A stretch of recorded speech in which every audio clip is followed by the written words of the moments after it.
প্রিয় দর্শক আসসালামু আলাইকুম। আমি আজকে আপনাদেরকে তৈরি করে দেখাবো বিফ কষা মাংস। এই বিফের কষা মাংস আমি যেভাবে তৈরি করব এভাবে খেতে কিন্তু খুবই সুস্বাদু হয়।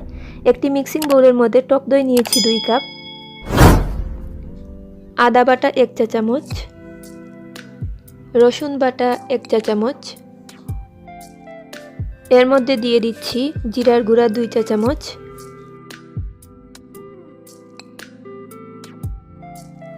মরিচের গুঁড়া 1 চা চামচ। যে যেভাবে ঝাল খেতে পছন্দ করেন সেই অনুযায়ী মরিচের গুঁড়া দেবেন। হলুদের গুঁড়া 1.5 চা চামচ,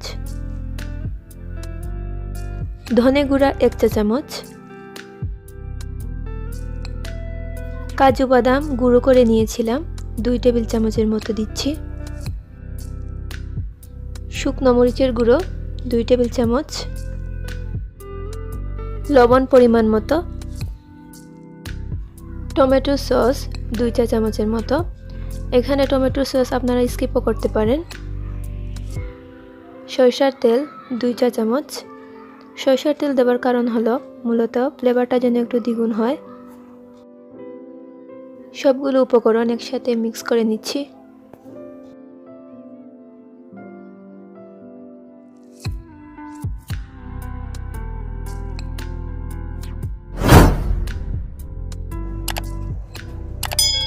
ভালোভাবে মিক্স করে নেওয়ার পর 1 কেজি পরিমাণ হাড় চর্বি সহ কাট করে রাখা মাংস দিয়ে দিচ্ছি।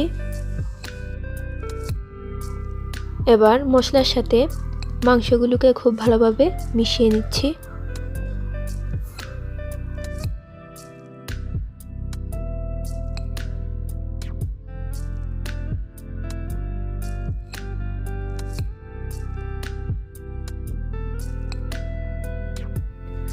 আমি এই মাংসকে 30 মিনিটের মতো রেখে দিব। 30 মিনিট পর একটি প্যানে তেল দিয়ে দিচ্ছি পরিমাণ মতো।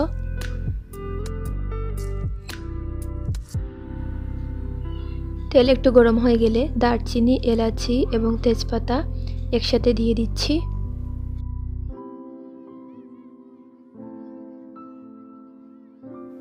একটু ভেজে নেওয়ার পর পেঁয়াজ কুচি 2 কাপের মতো দিয়ে দিচ্ছি।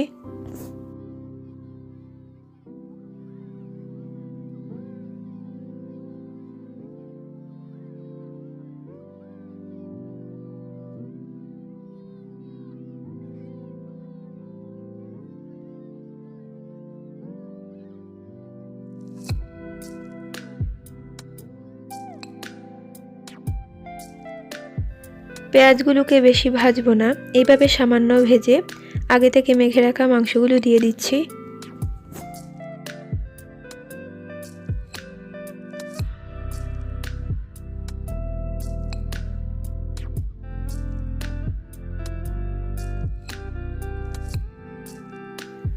এখন অনবরত 5 মিনিটের মতো মাংসগুলোকে ভালোভাবে নেড়ে নিচ্ছি।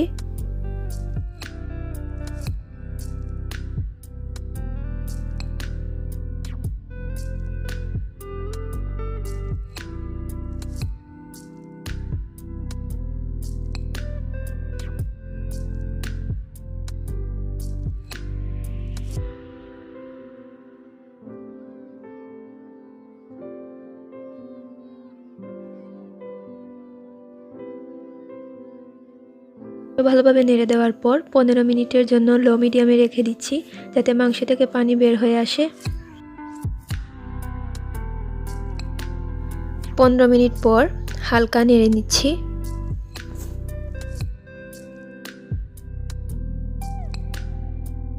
আবারও আমি 30 মিনিটের জন্য মাংসগুলোকে লো মিডিয়ামে রেখে দিচ্ছি যাতে মাংস পুরোপুরি সিদ্ধ হয়ে যায়।